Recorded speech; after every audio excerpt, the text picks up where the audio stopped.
अध्याय 9 परम गुह्य ज्ञान। श्री भगवान ने कहा, हे अर्जुन, चूंकि तुम मुझसे कभी ईर्ष्या नहीं करते, इसलिए मैं तुम्हें यह परम गुह्य ज्ञान तथा अनुभूति बतलाऊंगा, जिसे जानकर तुम संसार के सारे क्लेशों से मुक्त हो जाओगे। यह ज्ञान सब विद्याओं का राजा है, जो समस्त रहस्यों में सर्वाधिक गोपनीय है। यह परम शुद्ध है, और चूंकि यह आत्मा की प्रत्यक्ष अनुभूति कराने वाला है, अतः यह धर्म का सिद्धांत है। यह अविनाशी है और अत्यंत सुखपूर्वक संपन्न किया जाता है। हे परंतप, जो लोग भक्ति में श्रद्धा नहीं रखते, वे मुझे प्राप्त नहीं कर पाते। अतः वे इस भौतिक जगत में जन्म मृत्यु के मार्ग पर वापस आते रहते हैं। यह संपूर्ण जगत मेरे अव्यक्त रूप द्वारा व्याप्त है। समस्त जीव मुझ में हैं, किंतु मैं उनमें नहीं हूं। तथापि मेरे द्वारा उत्पन्न सारी वस्तुएं मुझ में स्थित नहीं रहती। जरा मेरे योग ऐश्वर्य को देखो। यद्यपि मैं समस्त जीवों का पालक हूं और सर्वत्र व्याप्त हूं, लेकिन मैं इस विराट अभिव्यक्ति का अंश नहीं हूं, क्योंकि मैं सृष्टि का कारण स्वरूप हूं। जिस प्रकार सर्वत्र प्रवहमान प्रबल वायु सदैव आकाश में स्थित रहती है, उसी प्रकार समस्त उत्पन्न प्राणियों को मुझ में स्थित जानो। हे कुंती पुत्र, कल्पकांत होने पर सारे प्राणी मेरी प्रकृति में प्रवेश करते हैं, और अन्य कल्प के आरंभ होने पर मैं उन्हें अपनी शक्ति से पुनः उत्पन्न करता हूँ। संपूर्ण विराट जगत मेरे अधीन है। यह मेरी इच्छा से बारंबार स्वतः प्रकट होता रहता है और मेरी ही इच्छा से अंत में विनष्ट होता है। हे धनंजय, ये सारे कर्म मुझे नहीं बांध पाते हैं। मैं उदासीन की भांति इन सारे भौतिक कर्मों से सदैव विरक्त रहता हूँ। हे कुंती पुत्र, यह भौतिक प्रकृति मेरी शक्तियों में से एक है और मेरी अध्यक्षता में कार्य करती है, जिससे सारे चर तथा अचर प्राणी उत्पन्न होते हैं। इसके शासन में यह जगत बारंबार सृजित और विनष्ट होता रहता है। जब मैं मनुष्य रूप में अवतरित होता हूं, तो मूर्ख मेरा उपहास करते हैं। वे मुझ परमेश्वर के दिव्य स्वभाव को नहीं जानते। जो लोग इस प्रकार मोहग्रस्त होते हैं, वे आसुरी तथा नास्तिक विचारों के प्रति आकृष्ट रहते हैं। इस मोहग्रस्त अवस्था में उनकी मुक्ति आशा, उनके सकाम कर्म तथा ज्ञान का अनुशीलन सभी निष्फल हो जाते हैं।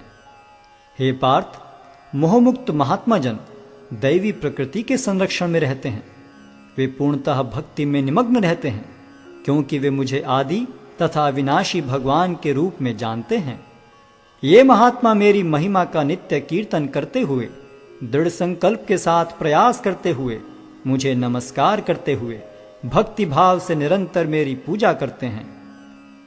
अन्य लोग जो ज्ञान के अनुशीलन द्वारा यज्ञ में लगे रहते हैं, वे भगवान की पूजा उनके अद्वय रूप में, विविध रूपों में तथा विश्व रूप में करते हैं। किंतु मैं ही कर्मकांड, मैं ही यज्ञ, पितरों को दिया जाने वाला तर्पण, औषधि, दिव्य ध्वनि, घी, अग्नि तथा आहुति हूँ। मैं इस ब्रह्मांड का पिता, माता, आश्रय तथा पितामह हूँ। मैं ज्ञेय, शुद्धिकर्ता तथा ओंकार हूँ। मैं ऋग्वेद, सामवेद तथा यजुर्वेद भी हूँ। मैं ही लक्ष्य, पालनकर्ता, स्वामी, साक्षी, धाम, शरण स्थली तथा अत्यंत प्रिय मित्र हूँ। मैं सृष्टि तथा प्रलय, सबका आधार, आश्रय तथा अविनाशी बीज भी हूँ। हे अर्जुन, मैं ही ताप प्रदान करता हूँ और वर्षा को रोकता तथा लाता हूँ। मैं अमृत्व हूँ और साक्षात मृत्यु भी हूँ। आत्मा तथा पदार्थ दोनों मुझ ही में हैं। जो वेदों का अध्ययन करते तथा सोमरस का पान करते हैं, वे स्वर्ग प्राप्ति की गवेषणा करते हुए अप्रत्यक्ष रूप से मेरी पूजा करते हैं।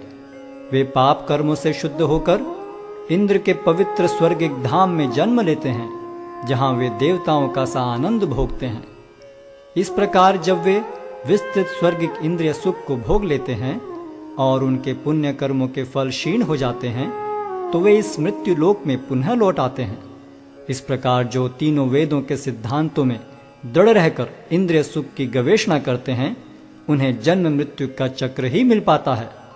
किंतु जो लोग अनन्य भाव से मेरे दिव्य स्वरूप का ध्यान करते हुए निरंतर मेरी पूजा करते हैं, उनकी जो आवश्यकताएं होती हैं उन्हें मैं पूरा करता हूं और जो कुछ उनके पास है उसकी रक्षा करता हूं।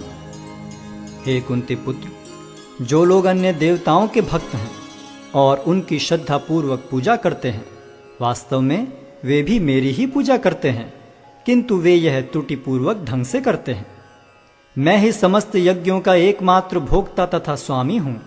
अतः जो लोग मेरे वास्तविक दिव्य स्वभाव को नहीं पहचान पाते, वे नीचे गिर जाते हैं। जो देवताओं की पूजा करते हैं वे देवताओं के बीच जन्म लेंगे। जो पितरों को पूजते हैं वे पितरों के पास जाते हैं। जो भूत प्रेतों की उपासना करते हैं वे उन्हीं के बीच जन्म लेते हैं। और जो मेरी पूजा करते हैं वे मेरे साथ निवास करते हैं। यदि कोई प्रेम तथा भक्ति के साथ मुझे पत्र, पुष्प, फल या जल प्रदान करता है तो मैं उसे स्वीकार करता हूँ। हे कुंती पुत्र, तुम जो कुछ करते हो, जो कुछ खाते हो, जो कुछ अर्पित करते हो या दान देते हो और जो भी तपस्या करते हो उसे मुझे अर्पित करते हुए करो। इस तरह तुम कर्म के बंधन तथा इसके शुभाशुभ फलों से मुक्त हो सकोगे। इस संन्यास योग में अपने चित्त को स्थिर करके तुम मुक्त होकर मेरे पास आ सकोगे। मैं न तो किसी से द्वेष करता हूं, न ही किसी के साथ पक्षपात करता हूं। मैं सबों के लिए संभाव हूं, किंतु जो भी भक्ति पूर्वक मेरी सेवा करता है वह मेरा मित्र है, मुझ में स्थित रहता है और मैं भी उसका मित्र हूं। यदि कोई जघन्य से जघन्य कर्म करता है, किंतु यदि वह भक्ति में रत रहता है तो उसे साधु मानना चाहिए, क्योंकि वह अपने संकल्प में अडिग रहता है। वह तुरंत धर्मात्मा बन जाता है और स्थायी शांति को प्राप्त होता है। हे कुंती पुत्र, निडर होकर घोषणा कर दो कि मेरे भक्त का कभी विनाश नहीं होता है।